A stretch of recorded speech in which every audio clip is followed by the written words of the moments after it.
بسم اللہ الرحمن الرحیم۔ السلام علیکم دوستوں، بیان کیا جاتا ہے کہ کسی شخص نے ایک غلام خریدا تھا تو اس غلام نے اپنے آقا سے 3 شرطیں رکھی۔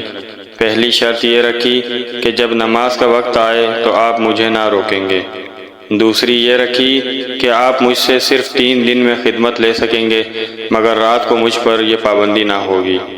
پھر تیسری شرط یہ رکھی کہ میرے رہنے کے لیے کوئی ایسا کمرہ عنایت فرمائیں گے جو میرا پسندیدہ ہو اور دوسرے شخص کو اس میں آنے کی اجازت نہ ہو۔ چنانچہ آقا نے غلام کی تینوں شرطیں منظور کر لیں اور غلام کو حکم دیا کہ جا کر محل میں اپنی پسند کا کمرہ دیکھ لو، جس میں ہر کمرہ ایک سے ایک بہتر ساز و سامان کے ساتھ آراستہ تھا۔ بس غلام نے تمام کمروں کو دیکھ بھال کر اپنے لیے ایک ویران کمرے کا انتخاب کیا۔ اس پر آقا نے دریافت کیا کہ آخر تم نے یہ ویران کمرہ کیوں پسند کیا؟ کمرے تو اور بھی بہت سارے ہیں۔ اپنے آقا کی یہ بات سن کر غلام نے جواب دیا کہ میرے آقا، شاید آپ کو معلوم نہیں کہ ویران جگہ اللہ تعالیٰ کے ذکر سے آباد ہو جاتی ہے۔ اس کے بعد اس غلام نے اسی ویران کمرے میں رات کو رہنا شروع کر دیا، اور یہ بات پہلے ہی طے کی تھی کہ رات کو غلام آزاد رہے گا۔ جب غلام کو اپنے پسندیدہ آزاد کمرے میں رہتے ہوئے کچھ عرصہ گزر گیا تو اس کے آقا نے ایک دن رات کو بزم احباب منعقد کی، اور نصف شب کے بعد جب دوست احباب رخصت ہو گئے تو مالک مکان چہل قدمی کرتا ہوا غلام کے کمرے کی جانب جا نکلا۔ کیا دیکھتا ہے کہ ایک نورانی قندیل نے اوپر سے آ کر کمرے کی خالی چھت کو گھیر رکھا ہے، اور غلام سجدے میں پڑا ہوا اپنے رب سے دعا اور مناجات میں مصروف ہے کہ اے میرے پروردگار، دن کو تو نے میرے آقا کی خدمت میرے ذمہ واجب کر دی۔ اگر یہ خدمت میرے ذمہ نہ ہوتی تو میں رات دن تیری عبادت میں مشغول رہتا، لہذا تو میرا عذر قبول فرما لے۔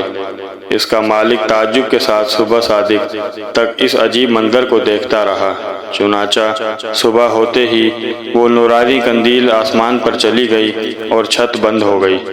مالک نے اپنی بیوی سے اس کا تذکرہ کیا، اور دوسرے روز وہ مالک اور اس کی بیوی دونوں اس منظر کو دیکھنے گئے تو اس شب بھی بالکل وہی منظر دیکھا جو پہلی شب میں مالک دیکھ چکا تھا۔ صبح ان دونوں نے غلام کو بلا کر کہا، تو اللہ کے واسطے آزاد ہے تاکہ اپنی خواہش کے مطابق رات دن اللہ تعالیٰ کی عبادت میں مشغول رہ سکے۔ جس سے تو معذرت کرتا رہتا ہے اسی کے ساتھ اس کے مالک اور اس کی بیوی نے غلام سے اس کی ان کراماتوں کا ذکر کیا جو رات کو وہ دونوں دیکھ چکے تھے۔ بس اب کیا تھا، جب غلام کو معلوم ہوا کہ ان پر اس کا پردہ فاش ہو چکا ہے تو اس نے اسی وقت دربار الہی میں ہاتھ اٹھا کر دعا کی، اے میرے پروردگار، میں نے تجھ سے دعا کی تھی کہ میرا راز کسی پر نہ کھول، مگر اب جب کہ میرا بھید دوسروں پر ظاہر ہو گیا ہے جس کو میں مخفی رکھنا چاہتا تھا، تو مجھ کو اپنے پاس بلا لے۔ چنانچہ اسی وقت اس کی روح پرواز کر گئی اور وہ اپنے خالق حقیقی سے جا ملا۔ اللہ تعالیٰ سے دعا ہے کہ اللہ پاک اس کی مغفرت فرمائے اور اس کے درجات بلند فرمائے، آمین۔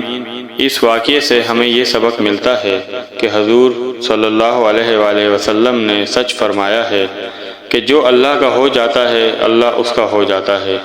دیکھیے اس عالم فنا فی اللہ کی دعا کس طرح ہاتھوں ہاتھ درجہ قبولیت کو پہنچ گئی۔ اللہ تعالی ہمیں بھی اس واقعے سے سبق حاصل کرنے کی توفیق عطا فرمائے، آمین یا رب العالمین۔